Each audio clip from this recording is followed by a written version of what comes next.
Moving right on, we've got market-making news, and remember, all eyes have been on UPL of late with respect to the deal with Arysta Life Sciences, and it was ET Now that broke the story way back in August last year.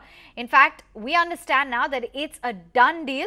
Ashwin Mohan, my colleague, is standing by. Ashwin, clearly the ET Now news break has been confirmed. Take us through the contours of this massive deal. That's right, Aman. You don't get deals of this magnitude every other day in India. This is perhaps one of the biggest outbound deals that has been struck by an Indian listed corporate in recent times. We at ET Now were the first to flag off this deal in the early stages. We broke the story last year on August 11, 2017. I've been patiently waiting for the official announcement, which has now been given to the stock exchanges. So our news break stands confirmed. UPL will acquire a majority stake in Arysta Life Sciences. And we are talking about a deal of the magnitude of $4.2 billion, Avan.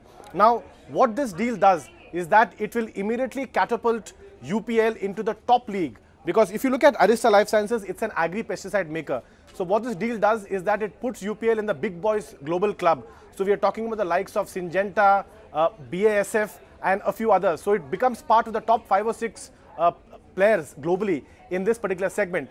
Now, what are the advantages for UPL from this deal? As far as this big bang M&A deal is concerned, UPL stands to greatly benefit because it expands UPL's global footprint, because Arysta Life Sciences is present across several continents. In those continents, UPL doesn't have geographic presence. So the first thing that UPL benefits from is in terms of a geographic footprint. So that's the first big takeaway. The second one is there are also lots of complementary brands that can be leveraged between Arysta Life Sciences as well as UPL. UPL also is now in a position to offer a wider portfolio, a bigger portfolio of products to its customers across not only in India but also overseas. And finally, this will also boost the distribution network of UPL because of the kind of network that is already existing with Arysta Life Sciences. Most importantly, it will also reduce the sourcing costs of UPL. So these are the benefits that UPL stands to gain from Arysta Life Sciences.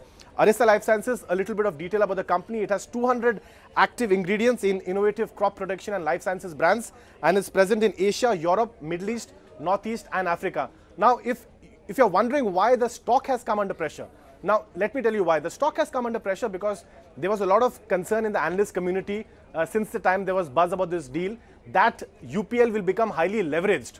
Now, what we understand is that there are two big ticket global funds, Abu Dhabi Investment Authority and TPG. We are given to understand that they are going to back UPL as far as the funding of this deal is concerned. And the official statement says that this deal is likely to be completed towards the end of the year. This deal will also become EPS accretive. So that's something that analysts will watch out for. And in terms of synergies, the company says that they're looking at synergies of around $200 million. So it's a mixed bag of sorts. There are a huge host of benefits for UPL. This is a bold, ambitious bet. Like I said, you don't see India Inc. making such an expensive purchase overseas, outbound. And this is definitely one of the biggest outbound deals ever struck by an Indian corporate. What will be interesting to see is how the markets will react and whether or not the backing of ADIA and TPG will assuage their concerns as far as the leverage of UPL is concerned. That's going to be the big question, Avan, when markets open on Monday.